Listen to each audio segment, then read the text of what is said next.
跟大家聊两句这耳机。大家看我戴这耳机戴了几天了，已经。最早知道宋拓这个牌子，还是我刚开始跑步的时候，那时候在看专业的运动手表，知道它是个专业运动手表的品牌。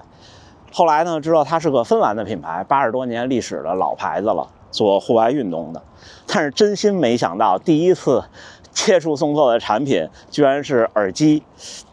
这还是怎么说呢，挺别样的感觉。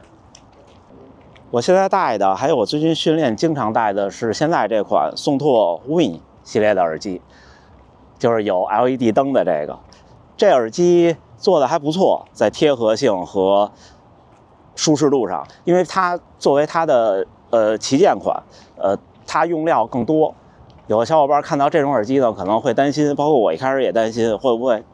质量大了以后惯性会大。但是整体的表现还不错，我无论是快跑还是慢跑，还是跑步的时候，比方有人给你突然一回头打个招呼什么的，它都没有很明显的异物感，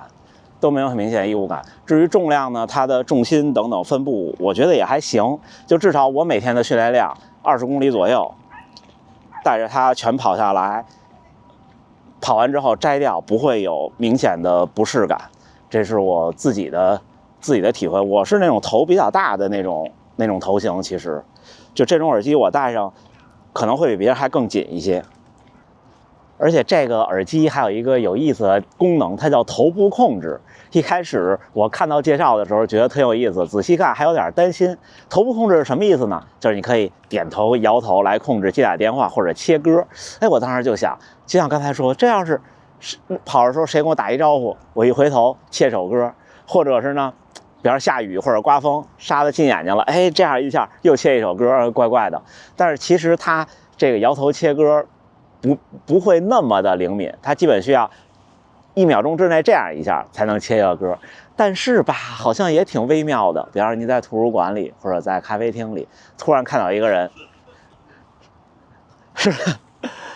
至于点头这个呢，稍微的好像动作幅度还好一些。不过是个有意思的点，因为它肯定内置了陀螺仪，内置了加速度感应这种东西，然后去做这个事情，所以我才说这个耳机的用料其实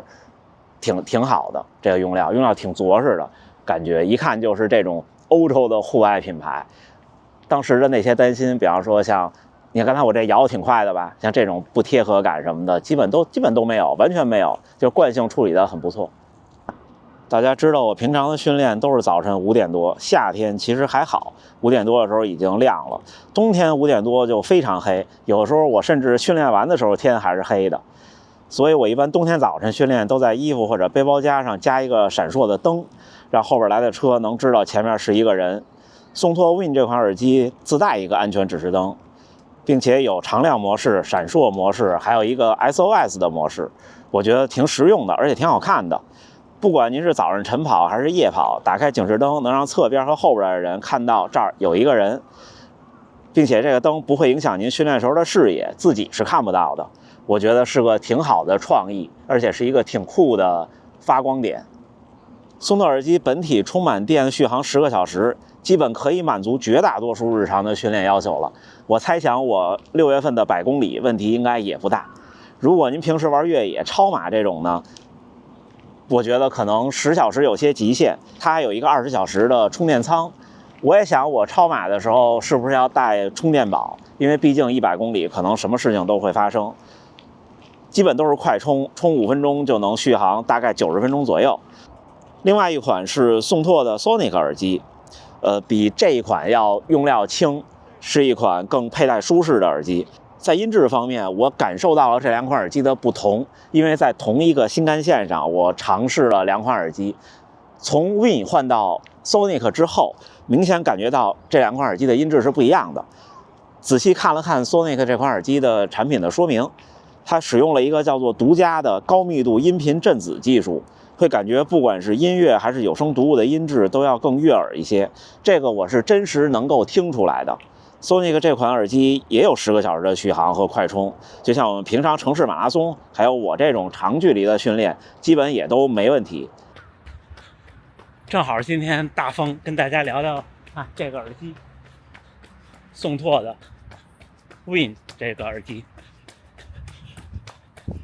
这耳机还行，真的还行，因为今天风特别大。刚才我的手表 Apple Watch 是有一个功能可以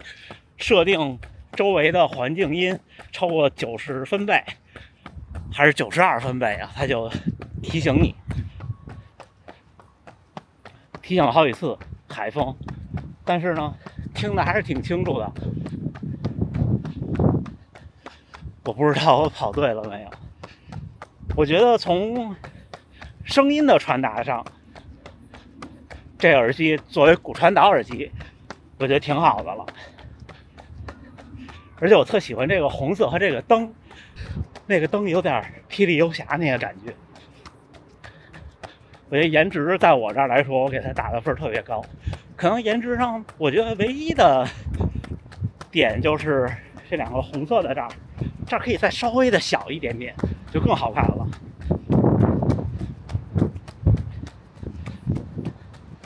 至于佩戴舒适度，还有它弯折什么的这些，其实现在大家的技术都很成熟了，只要你的材料用的没问题，就肯定没问题。我现在是这个耳机连着我的手机，还有家属的笔记本电脑。昨天在新干线上剪辑复盘的视频，就是用了它。新干线上其实也挺吵，就是车的声音挺大，然后人们其实也挺安静，所以你要是这种耳机，如果你声音传递的不好呢，听不清，因为都是说话的嘛，说话的视频。你要是叫什么，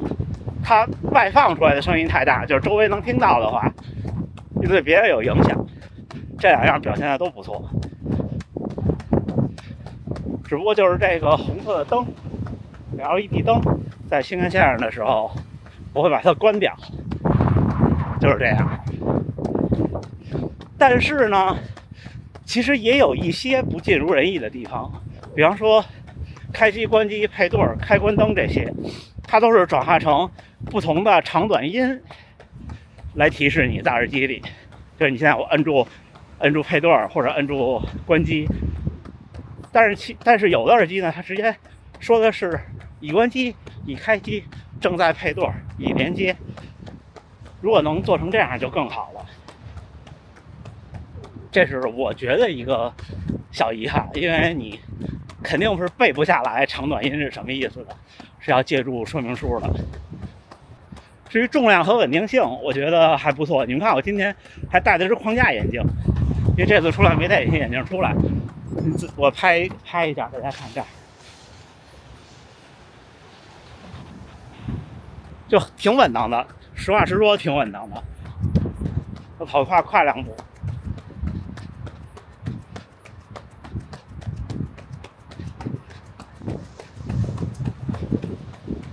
也挺稳当的。我现在就是骨传导和 AirPods 混着戴，有的时候早上起来，因为我起得早，我看电视都是戴 AirPods 听，这样不吵我家属。我有时候就懒得摘，我就直接出门跑步了。有时候又换上，比方说今年跑陌生的地方，或者跑车多的地方，或者是有可能要和人说话，还有合练的时候，我就戴骨传导了。昨天在新干线上我还尝试了骨传导和 AirPods 一起戴，就是 AirPods 那边是手机的各种通知啊，还有偶尔要看的一些东西，骨传导这边是剪辑的片子，也挺有意思的。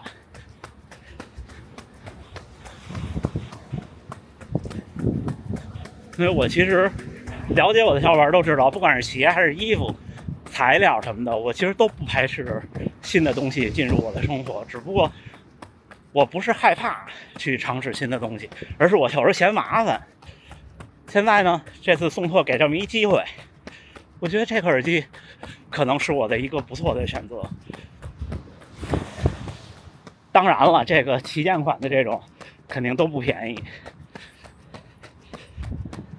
看各自的喜好就好。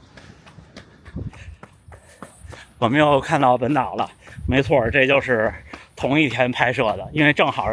风特别大，正好戴了框架眼镜，正好想和大家分享。像咱们的节目都是这样，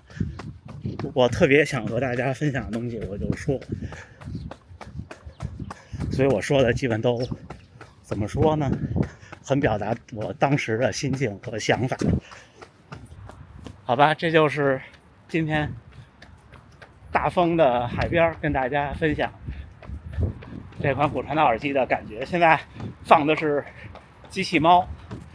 哆啦 A 梦的日文版的主题曲，我特别爱听这样的歌，我的歌单里有好多特老的动漫的主题歌，这大家可以试试，都特有节奏感，然后特别欢快，特别有意思。而且刚才我导航去镰仓高校前的时候，靠的是手表，让手表操作导航，然后其实是我的手机在寻找地方，然后手机我让 Siri 弄的，而且就是它也没有问题，这还可以。但是遗憾的是，导航结束之后，我的音乐没有自动恢复播放。当然，这我觉得不是耳机的问题 ，AirPods 也这样，它是这软件的问题。当然，摁这个多功能键是可以控制继续播放的。好吧，那这个耳机今天想到这么多，跟大家聊这么多，好吗？加油干，加油干！